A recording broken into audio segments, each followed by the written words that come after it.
McDonald's Gerald Ford, who served out the rest of his term. And thanks to modern medicine, Gerald Ford lived to the ripe age of 93 years old when he died from cerebrovascular disease, which is a fancy way of saying blood couldn't flow to his brain. He also struggled with arteriosclerosis, which is hardening of the arteries. All of this led to the peaceful passing of Gerald Ford in his California home, where he set the new record for the longest living president in U.S. history. But no last words were made public. His family wanted to keep things private.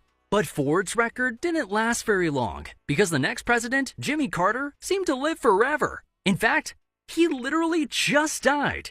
Jimmy Carter lived to be 100 years old before dying of natural causes on December 29, 2024. Although his actual moment of death last words weren't publicly reported, in the final weeks, Carter told his family that he was ready to see Rosalind again, referring to his wife who had died a month earlier. It's pretty crazy to see a president reach the century mark. And Ronald Reagan wasn't too far behind, dying at 93 years old after a decade-long battle with Alzheimer's. And since he had Alzheimer's, Reagan had no lucid final words before he died. Man, I hate that disease. Kinda like I hate Parkinson's, which is what George H.W. Bush suffered from in his final years, which left him wheelchair-bound. His last phone call was to his son, the other President George Bush, where he said his final words, "I love you too," right before dying at 94 years old.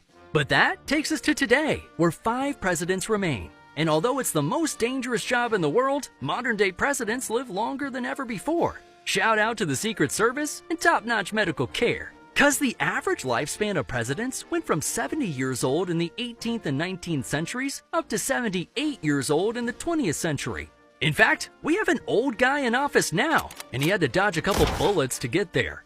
But if you think that's crazy, I'll leave you with the most insane presidential death facts.